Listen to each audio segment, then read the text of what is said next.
Hello everyone. In this video, I'll be translating and summarizing the latest Urdu broadcast by Samina Pasha to make it accessible for our English-speaking audience. Let's go through the key developments and insights in Samina Pasha's words. Justice Tariq Mahmood Jahangiri's case has now reached the Supreme Court. Justice Tariq Mahmood Jahangiri himself had already announced that he would fight this case on his own. So, this is going to lead to a very interesting situation. On the other hand, today I will tell you about a lady who is causing a lot of trouble for Shahbaz Sharif. There's significant criticism about his trip, even though he's there for the United Nations General Assembly speech. This lady is accompanying him. We'll discuss her role in this context. Additionally, we will share some details about today's roundtable conference that lawyers attended. Then, there is a meeting planned between Donald Trump and Shahbaz Sharif. The meeting will happen at 4 o'clock in the morning, Pakistan time. What could be the possible agenda for this meeting? What are the interests of both sides? We'll briefly talk about that as well. Furthermore, we'll take a look at some statements made by Rana Sanola over the last couple of days. I request you to subscribe to the channel if you haven't already. So, let's start by discussing the cases in the courts and the current judicial situation. Justice Tariq Mahmood Jahangiri, who is a powerful judge at the Islamabad High Court, now has his case in the Supreme Court. Earlier this case wasn't being heard, but now the hearing has been fixed for September 29th.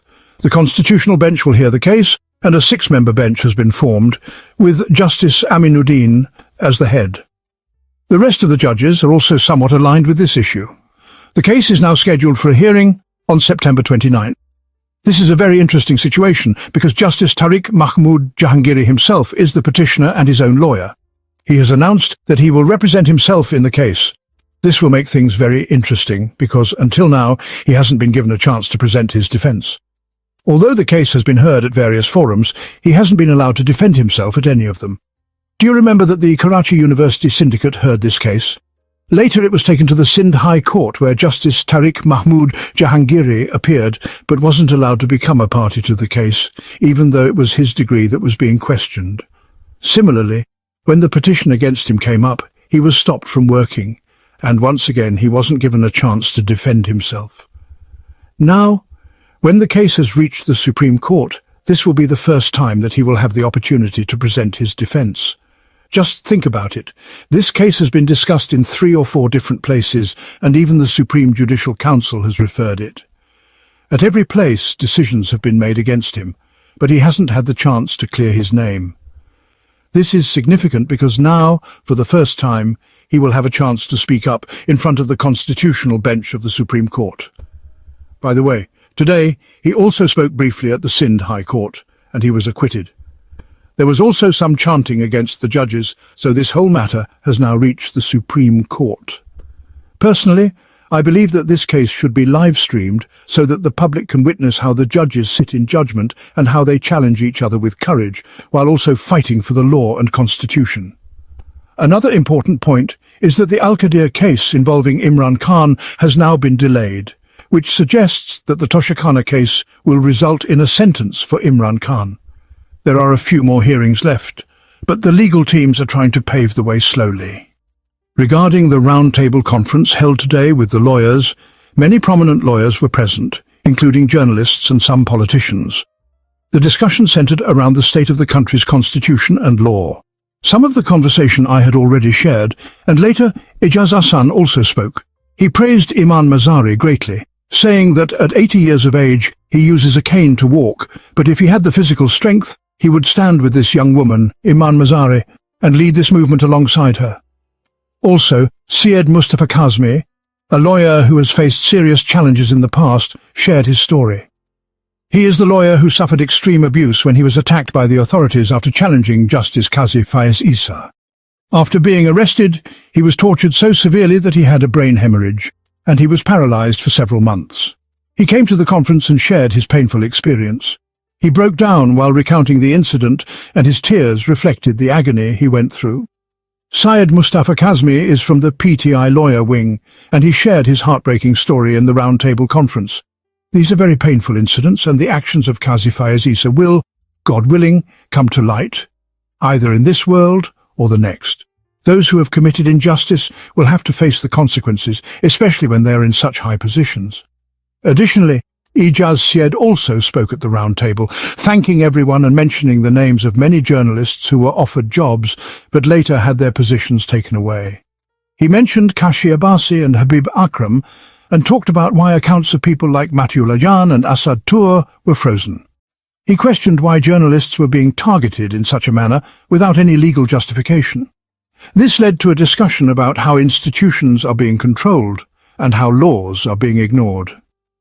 Matiullah Jan also spoke, mentioning that, as a journalist, he could no longer speak out for Imran Khan's release.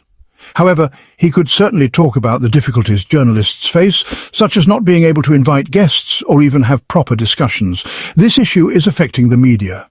Imam Mazari, a participant in the conference, and other attendees all agreed that the current state of the country's constitution and law is troubling, and that efforts should be made to find a way forward. However, what exactly the roadmap for this will be is still unclear. They all agreed that things are not operating according to the law, but the way forward has not yet been formulated.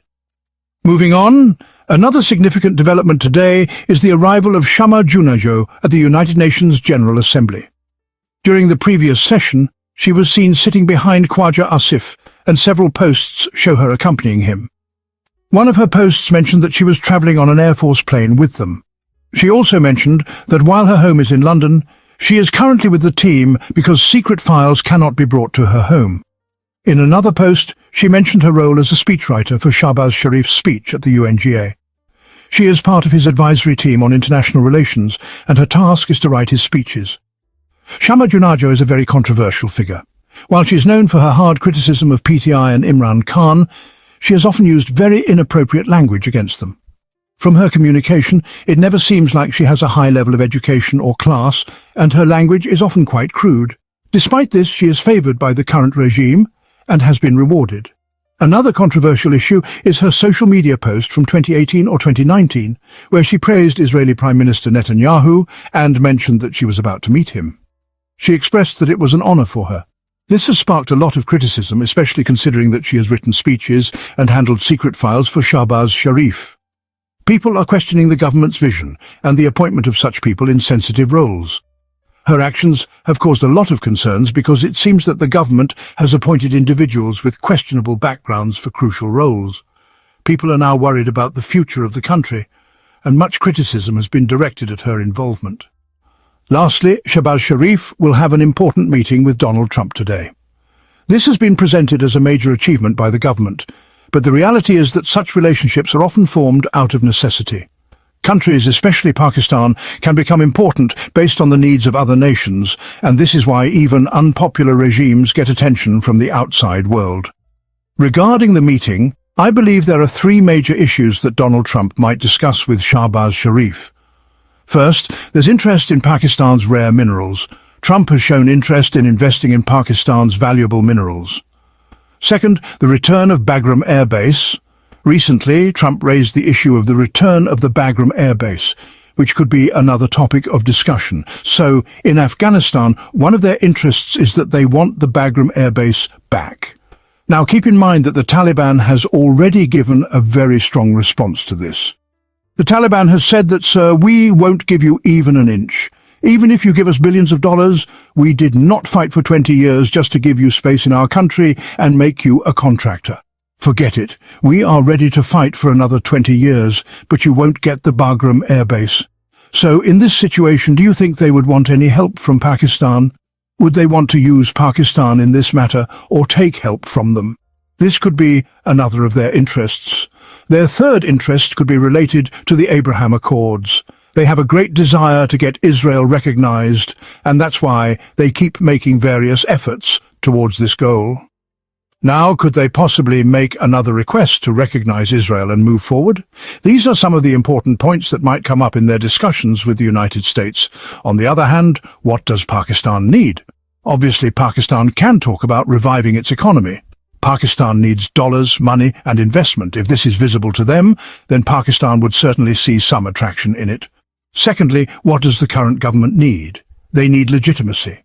They want the rest of the world to recognize them as legitimate rulers of the country and accept them. They want to create an impression through their supporters that Pakistan is moving forward in diplomacy and that they have made remarkable progress. These are some key points that might be discussed from both sides. Now, obviously, this is an in-camera briefing, so no questions can be asked, nor will answers be given. This was my favorite point in the whole matter, because if something like this had happened, we would have had the chance to see something really interesting.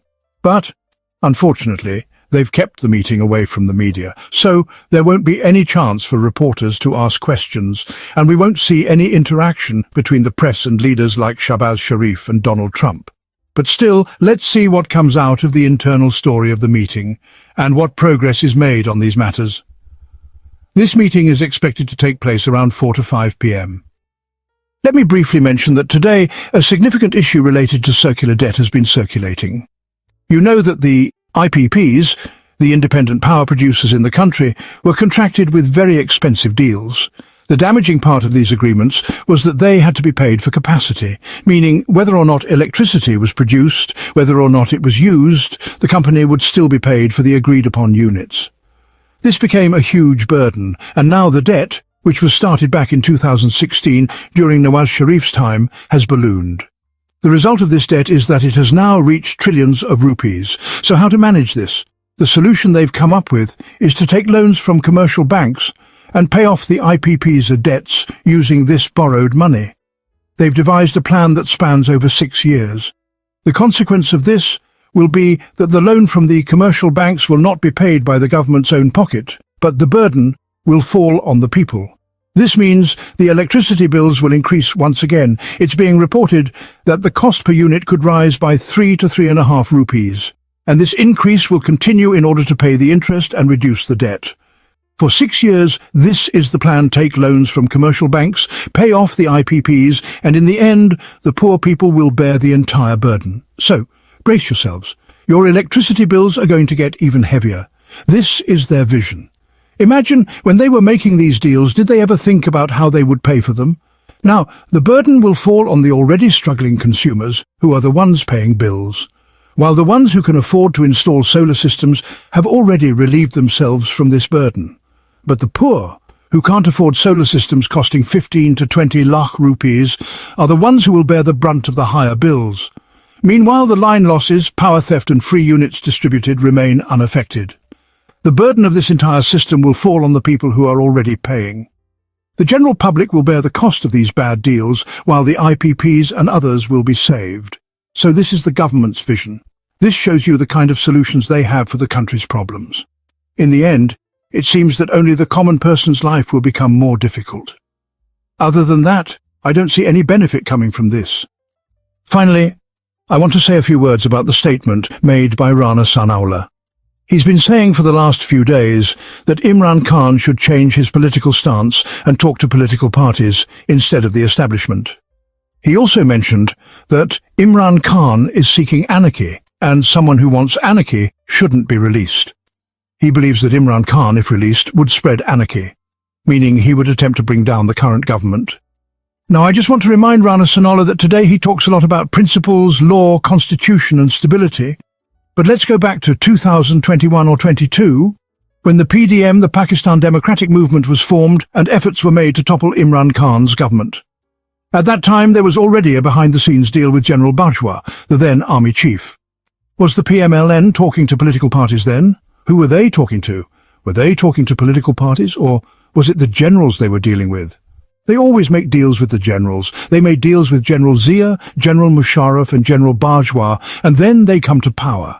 Now, when it comes to their political opposition, they want to ban talks with the generals. According to them, only they can deal with the establishment. Moreover, when they claim that Imran Khan is seeking anarchy, I want to remind them that in 2021 and 22, they openly said, "We will talk to the establishment, but first, the selected government must go." Do you remember that statement? Was that constitutional? They were openly saying, "We will talk to the establishment, but first we need to remove this government." Was that constitutional? Now, when Imran Khan wants to challenge the unconstitutional government, they call it anarchy. You are sitting in power with a stolen mandate, and you claim that anyone who wants to remove your unconstitutional government is spreading anarchy.